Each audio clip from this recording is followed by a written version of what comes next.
Assalamualaikum warahmatullahi wabarakatuh. Waalaikumsalam warahmatullahi wabarakatuh. Bagaimana kabar kalian di pagi hari ini semuanya? Alhamdulillah. Luar biasa. Hijau. Hijau ya, hijau. Mana, Pak? Oh, hijau, Pak. Hijau. Green screen. Kelihatannya careful gini ya.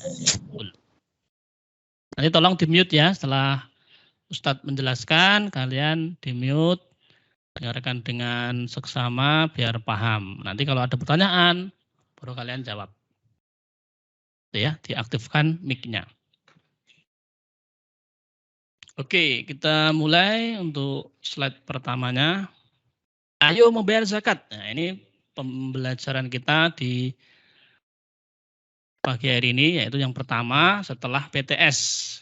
Kita sudah menginjak bab 4 ya, tentang membayar zakat. Ayo membayar zakat. Kenapa kok harus membayar zakat? Ya, karena kewajiban kita sebagai umat muslim ya. Seperti itu. Yang akan kita kenal yang pertama nanti adalah pengertian zakat. Kelihatan tulisannya? Loh, laptopnya miring, Pak. Belum kelihatan tulisannya ya? Karena belum tak klik kok.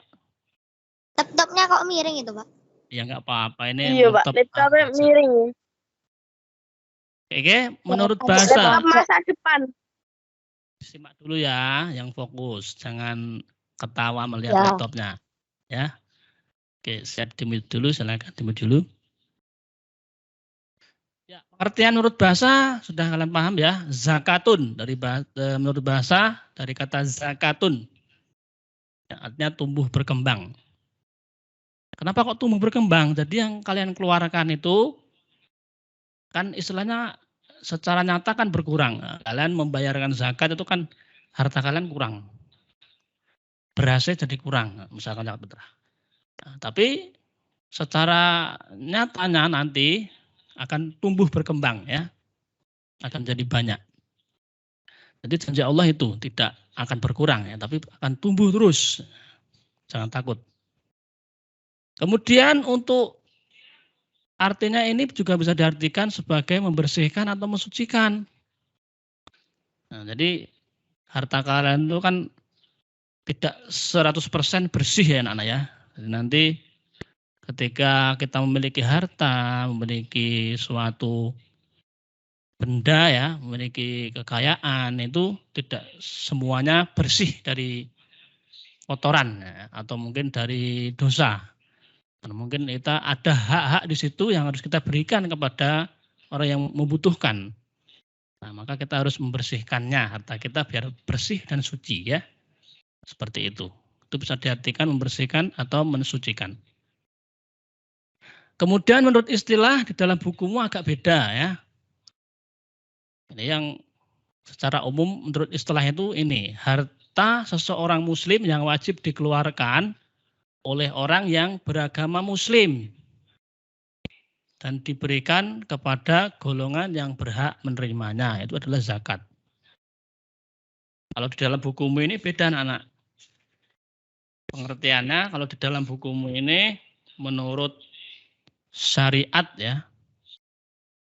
Menurut syariat zakat adalah kewajiban pada harta tertentu untuk diberikan kepada kelompok tertentu. Ya hampir sama ya. Intinya kita memberikan harta, mengeluarkan harta kita dan diberikan kepada yang berhak. Nanti kita harus mengenal yang berhak menerima zakat apa aja, seperti itu. Sampai di sini apakah ada yang belum paham? Saya sudah paham. Sudah paham ya? Ini Mas Farhan malah ngantuk. Minum-minum dulu Mas Farhan biar nggak ngantuk. Enggak. Lanjut ya. Oke. Tujuan pokok. Tujuannya apa kok ada zakat itu? Tidak pakai zakat itu untuk apa? Yang pertama adalah mendidik disiplin anak-anak. Jadi kalian harus disiplin. Membayar zakat itu ya harus sesuai. Kalau zakat fitrah ya sebelum sholat Idul Fitri ya, jangan setelah Idul Fitri atau jangan ketika 17 Agustus malah bayar zakat ya, kan tidak disiplin. Jadi kita mendidik disiplin. Waktunya sudah ditentukan, kita harus zakat tepat waktu, seperti itu ya. Kemudian tujuan yang kedua membantu kesulitan fakir miskin. Jelas ya. Jadi zakat itu yang kita keluarkan itu yang utama ini, ya, membantu kesulitan fakir miskin. Jadi yang miskin nggak punya pekerjaan, nggak bisa menghidupi dirinya sendiri, itu mendapatkan bantuan atau berhak mendapatkan bantuan dari kita yang mampu ya, seperti itu. Kemudian yang ketiga, menghilangkan sifat bakhil anak-anak atau pelit. Jadi kadang kita itu memiliki harta itu eman-eman, dijalukkan kancane wae maneman ya. Kita punya jajanan ya toh. Itu koncone njaluk, njaluk Mas. Mbok tuku dhewe ya kan? Kadang kita pelit. Ya. Tapi karena kita ada kewajiban zakat dan harus dibayarkan, maka kita akan terdidik ya dari sifat bakhil, untuk menghilangkan sifat bakhil kita atau pelit. Itu tujuannya itu agar kita tidak termasuk orang yang pelit. Ya. Nah, kita dermawan memberikan harta yang kita punya karena sudah kewajibannya. Seperti itu ya untuk tujuan pokoknya. Intinya seperti itu. Jadi untuk mendidik disiplin, loyalitas, membantu kesulitan fakir dan miskin, menghilangkan sifat bakhil dan pelit. Selanjutnya adalah macam-macam zakat. Apa aja ya kira-kira? Siapa yang tahu macam-macam zakat ada apa aja? Fitrah. Fitrah. Kemudian? Zakat wajib. Duit. Zakat wajib. Iya ini zakat ini wajib nak. Tapi macam ada. Zakat mal. Zakat mal, oke. Zakat fitrah, zakat mal. Dan ada lagi?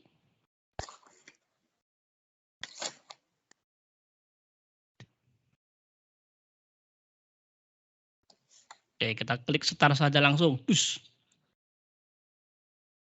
Zakat yang pertama adalah zakat fitrah atau zakat fitrah. Yang kedua, zakat mal. Yang ketiga ada zakat profesi, nanti tambahan ya. Jadi selain kalian zakat mal, zakat fitrah, kalian juga ketika sudah bekerja, memiliki penghasilan, kalian juga diwajibkan zakat ya, untuk membersihkan harta kalian dari yang kotor-kotor ya, seperti itu. Kita langsung menuju pengertiannya saja dari masing-masing ini ya. Yang pertama adalah zakat fitrah. Zakat fitrah itu menurut bahasa artinya bersih anak-anak Prangha ini. Atau suci ya. Sama halnya pengertian zakat tadi. Sedangkan menurut istilah adalah sejumlah harta berupa makanan pokok yang wajib dikeluarkan seorang muslim. Ini namanya zakat fitrah. Waktunya kapan? Sebelum sholat Id. Tapi kalau kalian mengeluarkannya setelah sholat Id itu Al-Haul itu apa, Pak? apa? Al-Haul. Nanti itu zakat mal. Ini baru zakat fitrah dulu ya. Jadi waktunya itu sebelum sholat Id anak-anak. Boleh itu mengumpulkannya ketika pas awal Ramadan juga ada yang memperbolehkan. Jadi selama intinya pengumpulannya itu pakai emas gitu emang boleh, Pak? Bentar, itu nanti sampai situ tak jelaskan ya. Ya, waktunya sebelum sholat Id. Kalau setelah sholat Id tidak dianggap zakat. tapi dianggap sedekah ya. Kalian masih harus wajib zakat, tidak boleh ya. Jadi sebelum sholat id, intinya bayarnya ke amil, kalau istilah sekarang kan dikumpulkan di amil ya, di masjid ya. Jadi kalian harus mengumpulkannya biasanya kan 1 hari sebelum sholat id. Ya. Pengumpulan dulu oleh amil, biasanya wara-wara di masjid. Monggo Bapak Ibu ingkang badhe wiran zakat, kula tenggo sampai jam duhur. Ya, jadi untuk pembayaran zakat biasanya sebelum sholat id. Kemudian setelah terkumpul baru dibagikan waktu itu juga biasanya. Nah, seperti itu. Berapa jumlahnya anak-anak? 3,5 liter. Lebih malah bagus, boleh. Takarnya minimal ini ya, 3,5 liter. Atau 2,5 kilogram. Kadang ukuran sekarang agak naik. 2,7, 2,8 seperti itu. Enggak pasti. Tergantung bobotnya. Biasanya beda ya. Kemudian 3,5 liter. Kalau kalian, saya mau zakat fitrah 5 liter, boleh silakan. Kelebihannya malah nanti Allah yang mencatat. Tapi minimal ya ini 3,5 liter. Enggak boleh kurang ya. Kalau kurang nanti malah tidak sah. Ya. Kalau lebih malah boleh. Hukumnya fardu ain anak-anak. Ini fardu yang sangat diwajibkan. Jadi kalian kalau meninggalkan akan berdosa. Itu dari kandungan, misalkan kalian punya adik masih dalam kandungan itu sudah wajib dizakati anak-anak. Jadi nanti kalau punya adik itu bilang sama ibu, Bu sudah wajib zakat loh. Pas Ramadan mau Idul Fitri dibayarkan zakatnya. Kemudian kalau sampai tua, kalau sudah tua itu misalkan sudah tidak bisa puasa, nggak bisa ngapain, yaitu untuk zakatnya nanti orang tua yang memberikan atau anaknya, itu ya. Kemudian untuk puasanya nanti bisa kalau nggak kuat bisa membayar fidyah. Seperti itu sampai di sini zakat fitrah ada yang tanyakan? Bukan. Tidak. Ya sudah paham ya? Sudah. Lah ini Mas Farhan malah tidur Mas Farhan. Ayo Mas Farhan. Kelihatan loh. Kan.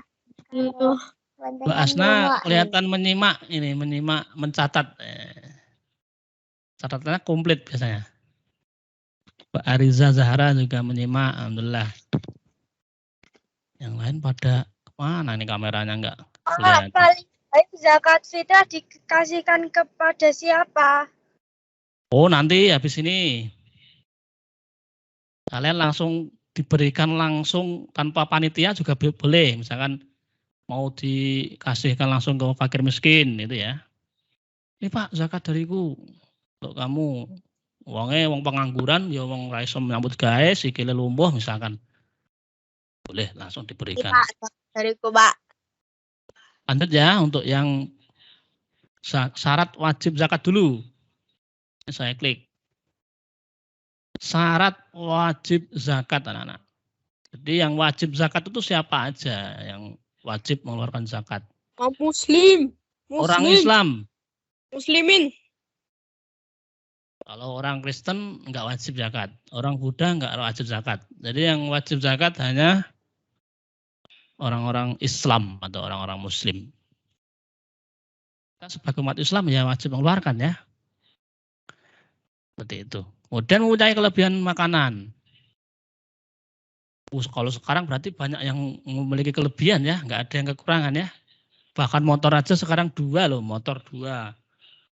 Rumah sudah keramik ya. Makan sudah nasi putih. Sudah gurih. Kalau dulu makan gaplek ya, makan tepung, itu yang kekurangan makanan. Kita sekarang memiliki kelebihan makanan.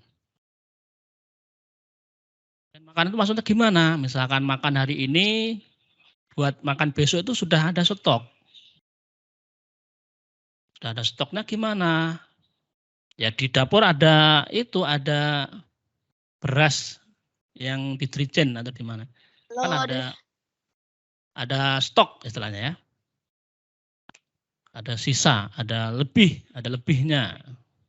Itu wajib mengeluarkan zakat. Kemudian berada pada waktu itu anak-anak. Ketika kita itu masih keadaan hidup ya di masa sebelum sholat Idul Fitri, itu kita wajib mengeluarkan zakat. Tapi kalau kita sebelum sholat Idul Fitri kok sudah innalillahi wa inna ilaihi raji'un, ya berarti tidak wajib zakat. Ya, begitu.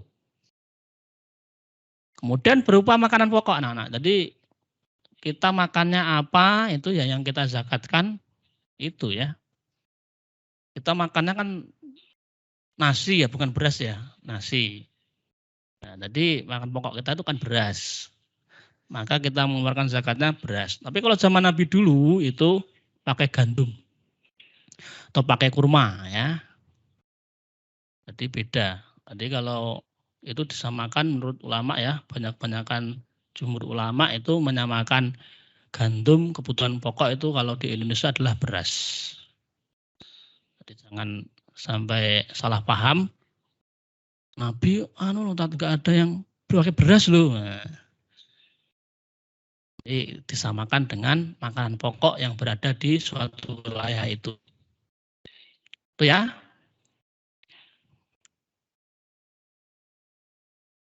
Selanjutnya, sekarang yang berhak menerima zakat. Yang tadi yang wajib menerima zakat namanya adalah muzaki ya, jangan lupa ya. Tadi belum saya sampaikan muzaki namanya. Kalau yang berhak menerima zakat namanya mustahik. Mustahik. Nah, ini ada beberapa asnaf, ada beberapa golongan. Yang pertama adalah fakir anak-anak. Fakir itu seperti apa Ustadz? Fakir itu orang yang tidak bisa memenuhi kebutuhannya dari separuh. Jadi gimana? Misalkan gini, dia butuh makan 3 kali sehari seharga 15.000. Sehari loh ya. Tapi dia hanya bisa memenuhi kebutuhannya itu kurang dari separuhnya. Kurang dari separuhnya 15.000 kan berarti di bawah 7.500 ya. Jadi berarti dia memiliki uang 5.000 lah istilahnya. Jadi dia hanya bisa mampu makan 1 kali ya 5.000 ya. Nah, itu namanya fakir. Sekarang kalau yang miskin itu hanya bisa memenuhi separuhnya anak-anak. Kebutuhan makan 15.000, dia hanya memiliki uang 7.500. Itu 7.500. Itu ya, itu miskin. Apa ada sekarang yang tergolong fakir miskin seperti ini? Ya agak sulit kalau kita mencari golongan yang kekurangan seperti ini ya. Ya, jadi intinya fakir itu seperti itu, tidak bisa memenuhi separuhnya. Kalau miskin tidak hanya bisa memenuhi separuh dari kebutuhannya per hari. Kemudian yang ketiga adalah amil. Amil ini adalah kalau di zaman Nabi itu ditunjuk oleh Rasulullah sebagai pembagi mengatur urusan zakat. Jadi misalkan kayak sekarang itu misalkan yang menerima zakat kemudian membagikannya itu urusan amil. Nah, kalau sekarang ini reka-rekanya panitia zakat lah seperti itu ya. Nah, kalau zaman dulu dipilih Nabi, kalau sekarang kan semua jadi amil ya. Nah, jadi bukan amil beneran, karena ambil ikut-ikutan ya gitu ya. Jadi yang di masa Nabi itu sudah ditunjuk. Nah, yang emang benar-benar pinter ya, pinter mengatur, membagi seperti itu sudah punya ilmunya. Nah, kalau sekarang ya pemuda-pemuda ikut membantu panitia itu ya. Namanya panitia kalau sekarang ya, bukan amil. Kemudian yang keempat, mu'alaf. Siapa yang tahu namanya mu'alaf?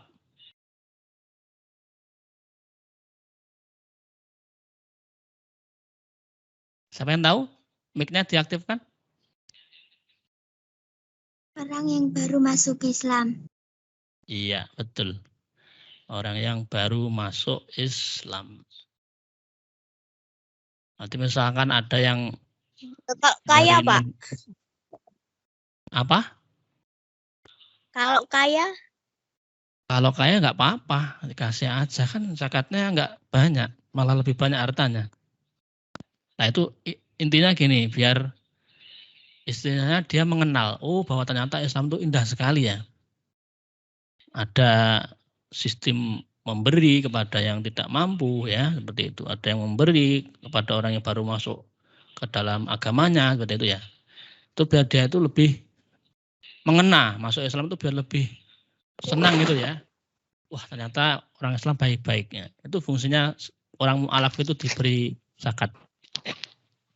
Itu ya. Kemudian yang selanjutnya. Mute dulu tolong. Hamba saya atau budak. Kalau zaman dulu itu namanya budak anak-anak. Bukan pembantu ya. Kalau sekarang tidak ada sih yang dinamakan budak atau hamba saya itu kalau di zaman sekarang tidak ada. Kalau dulu kan budak ini dibeli anak-anak. Misalkan orang kaya ya. Membeli seseorang itu sebagai budak. Nah itu mau diapakan aja boleh kalau zaman dulu itu. Istilahnya disuruh-suruh, disuruh ngapain atau mungkin istilahnya apa ya, dijadikan apa ya namanya. Pokoknya disuruh-suruh oleh tuannya itu harus mau itu ya. Jadi pokoknya sudah dibeli harus manut dan kepada majikan seperti itu. Kalau sekarang kan pembantu beda ya, pembantu kan istilahnya kerja dan digaji. Tapi kalau sudah hamba saya budak ini ya kudu tidak kemana-mana, harus di rumah situ terus membantu tuannya. Dan apapun yang diperintahkan harus manut. Nah, seperti itu. Tapi kalau dia mau dibebaskan harus dibeli. Kayak sistem pemain bola ya, dibeli. Ya. Dibeli, dibebaskan. Seperti itu. Bilal bin Robah pun dulu juga seorang budak. Ya, budak hitam. Dia sehingga dibeli dan dibebaskan. Sehingga dia merdeka. Tidak menjadi budak lagi. Betul ya.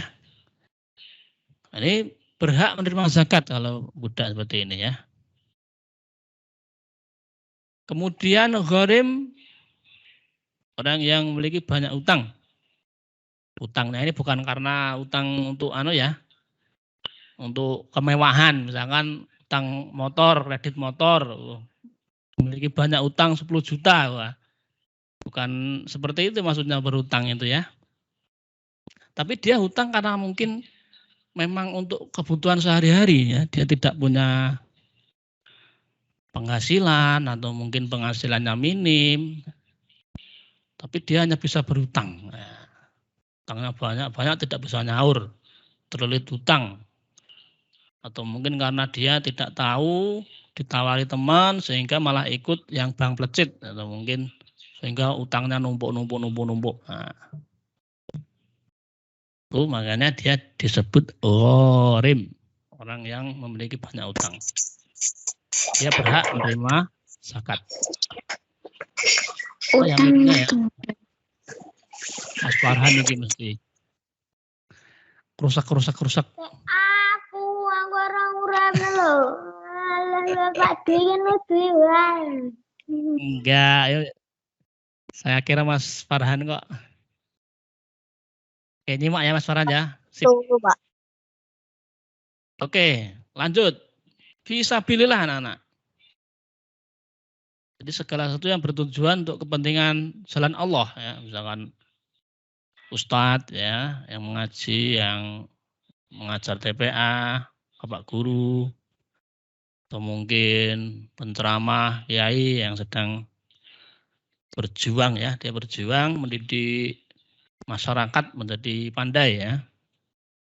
Atau mungkin seorang imam yang atau muadzin, itu dia berjuang di jalan Allah ya. Adzan tanpa digaji, imam terus tanpa digaji, dia mengharap ridha Allah ya.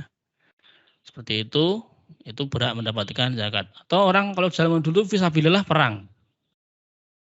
Jadi yang ikut perang melawan orang kafir itu dia berhak mendapatkan zakat.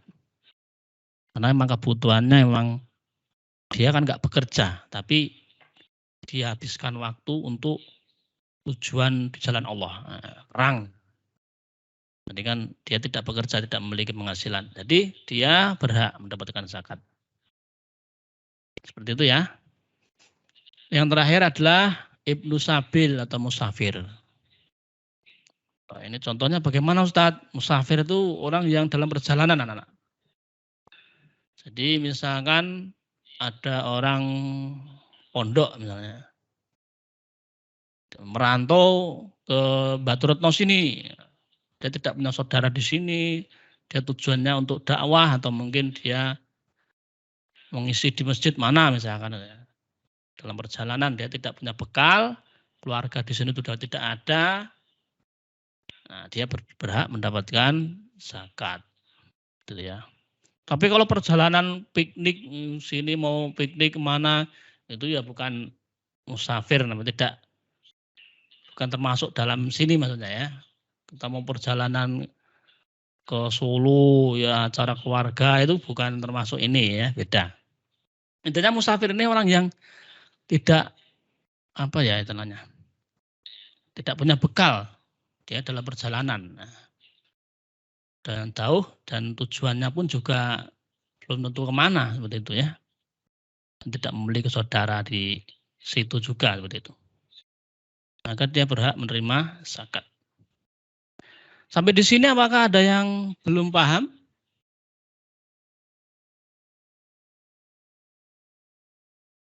Apa terlalu cepat menjelaskannya? Enggak ya? Ngantuk Pak aku. Enggak ada suaranya mana ini? Iya Pak, sama ngantuk Pak. Oh, ngantuk ya?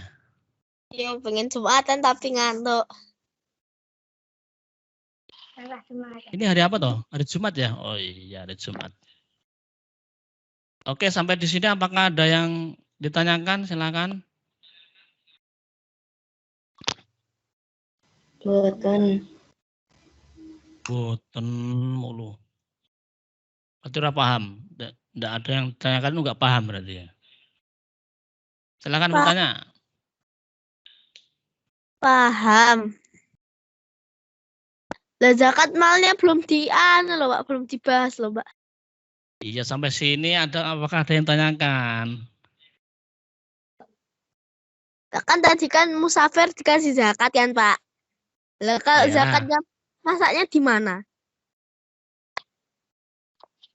Ya masaknya ya kan pasti ada suatu tempat ya. Ya contoh kan tadi misalkan ya. Seseorang yang apa istilahnya? Pengabdian istilahnya. Dia mengabdi di masjid mana kan ada ya. Jadi dia dari jauh misalkan dari Jawa Timur misalkan. Dia menjadi imam di Al-Honi ya. Dia kan memiliki tempat di situ. Nah, dia kan musafir dari orang dari jauh, perjalanan jauh gitu ya. Nah, jadi dia diberikan zakat nanti masak di situ. Itu. Atau mungkin orang yang perjalanan jarang sekarang yang menempuh perjalanan tuh ya. Jalan pakai unta, zaman dulu itu perjalanan jauh memakai unta dan tidak sampai entah tujuannya kemana, dia mampir di suatu tempat pas ketika itu malam Idul Fitri ya. Nah, dia disebut musafir itu seperti itu. Dia berhak menerima zakat. Begitu ya. Ada pertanyaan yang lain? Akan kita akhiri dengan bacaan hamdalah bersama-sama dan doa kafaratul majelis. Alhamdulillahirabbil alamin. Allahumma wa bihamdika asyhadu an la ilaha illa anta